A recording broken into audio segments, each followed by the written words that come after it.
As we all know, in order to find a manufacturing base to replace China, the United States chose India, a populous country. In 2021, the Modi government launched the Production-Linked Incentive Program in a high-profile manner, claiming to build a World Factory 2.0 with the goal of replacing China. Immediately afterwards, India announced that it would invest $23 billion to launch the so-called nuclear-level industrial weapon in an attempt to attract the global industrial chain to leave China through large-scale subsidies. However, surprisingly, in March 2025, the Indian government officially announced that this plan, which had been maintained for 4 years, ended in failure. What is more concerning is that the proportion of India's manufacturing industry in GDP has not only not increased, but has dropped from 15.4% to 14.3%. The original plan to invest $23 billion in the production incentive plan actually realized only 8% of the subsidy funds. The country once hailed by Western media as a replacement for China is now experiencing the pain of falling from the clouds. So why does India want to replace China? Why did its manufacturing plan fail? If you like our video content, please click to subscribe to my YouTube channel so that you can receive all our latest video content. Now, let's get into today's topic.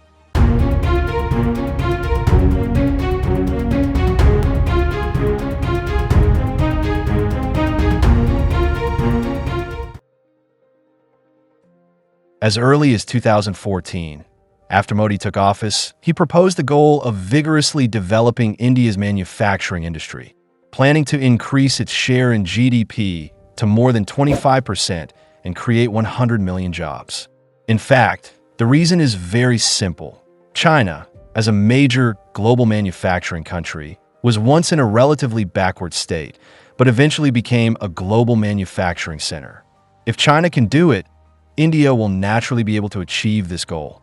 Subsequently, during Trump's first term, the U.S. government has been supporting the development of India's manufacturing industry and put forward the slogan of replacing Made in China with Made in India. Due to geopolitical reasons, American companies such as Apple and Tesla have also begun to actively explore the Indian market and have made layouts. In 2021, the Modi government officially launched the highly anticipated PLI Production Linkage Incentive Plan, announcing that it would build a second home for the world's factory, with the goal of becoming the next China. Against this background, as many as 750 companies, including Apple and Foxconn, signed cooperation agreements. And Indian media also reported that the global industrial chain is shifting to the Ganges River basin. Apple has even joined forces with domestic foundries to set up new factories in India to seek new business growth points. The PLI plan is an incentive policy launched by the Indian government to attract domestic and foreign companies to engage in manufacturing in India. The plan covers 14 key areas such as aviation, automobiles, electronics, pharmaceuticals, and textiles, and aims to encourage companies in these industries to expand production in India through government subsidies and other means, and promote India to become an important base for global manufacturing. According to India's original idea, the investment in the PLI plan is about $23 billion, with the goal of increasing the proportion of manufacturing in India's GDP from 13% to 25%. According to the plan, companies can receive cash rewards as long as they meet the established production targets. However, reality soon gave India a blow. As of October 2024, participating companies have only completed 37% of their production targets, and the Indian government has actually only issued $1.73 billion of the $23 billion in subsidies it promised, less than 8% of the budget. Ironically, 94% of the subsidies went to the pharmaceutical and mobile phone manufacturing industries, which are highly dependent on China's raw materials and technical support. Indian scholar Dar said in an interview with the media, "If large-scale plans like this fail, what can we expect?" So what happened behind this? In March 2025, Indian Prime Minister Modi's National Gamble plan officially failed. At present, the proportion of India's manufacturing industry in GDP has fallen from 15.4% to 14.3%, and the number of workers has also decreased by more than 15 million. Even more shocking is that India's performance in global export share is not even comparable to Singapore. According to what I know, in just 4 years, more than 2,000 contracted companies have collectively staged a drama of fleeing from India. For example, Apple's foundry Wistron waited for 18 months without receiving subsidies and finally had to dismantle equipment worth $400 million. The factory of India's richest man, Ambani, almost faced bankruptcy due to delays in subsidies, and even Foxconn was forced to stop production because no one installed equipment. Sun Pharmaceutical, which claims to replace Chinese pharmaceuticals, has to purchase 80% of its raw materials from China due to the suspension of subsidies. In some key areas, such as steel, textiles, and solar panel manufacturing, 8 of the 12 companies that signed the PLI plan may not be able to meet their targets. Even some domestic companies can only achieve 50% of their production targets in fiscal 2027, and India's Adani Group has not even ordered production equipment. What's worse is that livelihood areas such as steel and textiles have been completely neglected. 14 of the 58 approved steel projects have been canceled due to slow progress, and 50,000 small and medium-sized textile factories have closed down. All this happened under the double blow of India's economic slowdown and foreign capital withdrawal. Since October 2024, foreign investors have accelerated the sale of Indian assets and turned to increase their holdings of Chinese stocks. It is reported that a food company, although it exceeded its production target, failed to get subsidies because it did not meet the investment threshold.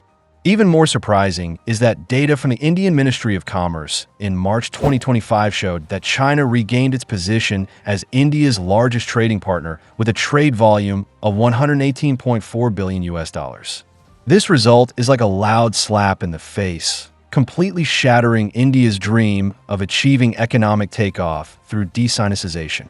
At the same time, the South Asian subcontinent is experiencing unprecedented capital outflows. On the electronic screen of the Bombay Stock Exchange, $420 million of foreign capital is fleeing frantically every minute. This economic shock not only destroyed Modi's so-called New India blueprint, but also buried the industrialization dream of 1.3 billion people in the ruins of institutional defects. It is worth noting that an Indian expert wrote a special article criticizing that the failure of Made in India was not due to India itself, but because China was too cunning. So, is it really China that caused India's failure? In fact, one of the most intuitive manifestations of the failure of the PLI plan is that India has imposed a strict visa blockade on Chinese technicians, trying to completely decouple from China.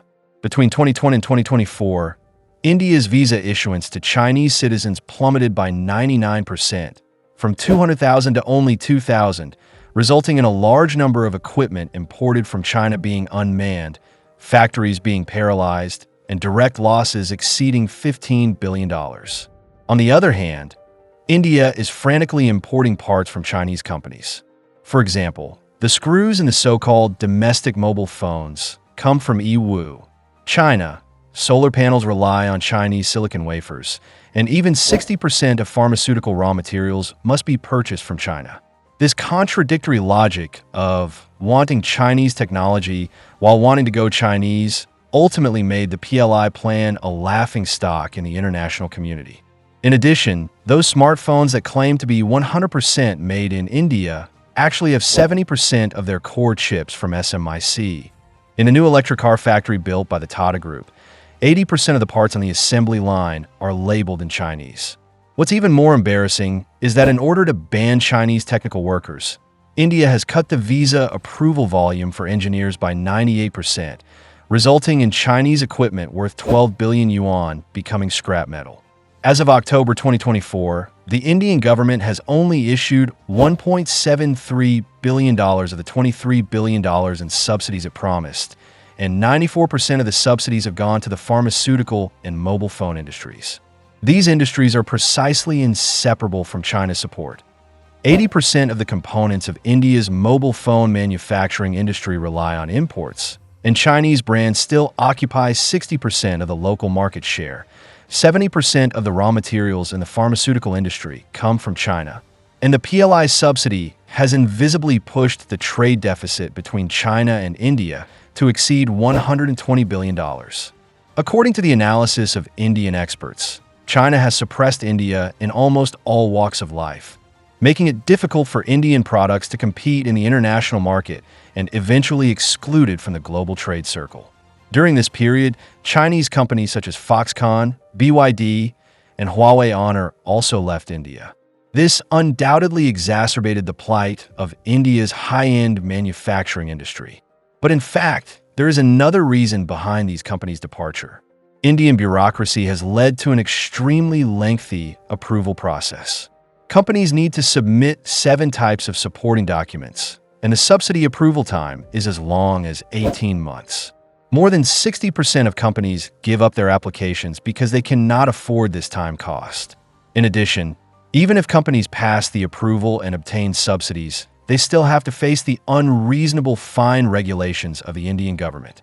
Almost all foreign companies cannot avoid this dilemma. According to my investigation, the magic operation of the Indian bureaucracy has made global companies deeply feel what policy terror is. Tesla wants to build a factory, and it actually needs to run 48 departments to stamp the documents. Walmart was fined $2.3 million for destroying the peacock habitat. Japan SoftBank's $500 million subsidy application was stuck in the Environmental Protection Bureau for a full 14 months. Apple's assembly plant waited for 18 months for approval in order to obtain subsidies and finally received a $320 million tax inspection notice issued by the tax department. Xiaomi had $580 million in assets frozen. Vivo's office was raided, and Oppo was forced to shut down some production lines. The retail sector was hit hard. Amazon closed 65% of its Indian business, and Walmart was fined $150 million for violating e-commerce rules. The automotive industry was also not doing well, with Volkswagen being asked to pay $1.4 billion in tariffs and Kia facing $175 million in tax collections. Because of this, many companies could not bear the Indian government's unregulated and non-compliant operations and chose to withdraw from the Indian market. Recently, the Indian government issued a $600 million fine to Samsung Electronics on the grounds of tariff fraud, which almost swallowed up Samsung's net profit in the Indian market for half a year. In addition, India also fined Samsung Group itself $600 million and fined 7 Samsung executives $81 million. Samsung Electronics India's CEO bluntly said, "We are not running a factory now, but practicing the Indian bureaucratic survival guide. If policy confusion is a man-made disaster, then India's objective conditions doomed the failure of the PLI plan." In the past 5 years, India has taken more than $20 billion from foreign companies through tariff disputes, foreign exchange controls, and other means, equivalent to 40% of India's annual military budget. More interestingly, India's labor situation has also greatly restricted its industrialization process. 65% of Indian workers have only primary school education, only 15% of workers have received vocational education, and the gap in senior technicians exceeds 1 million.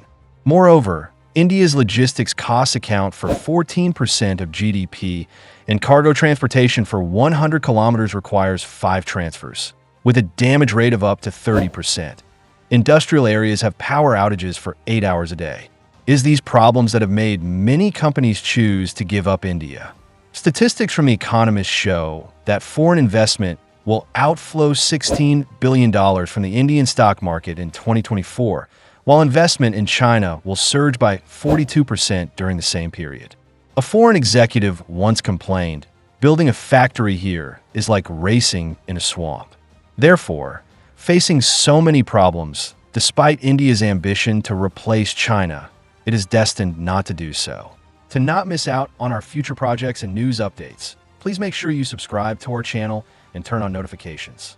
We will continue to provide you with more exciting and interesting content.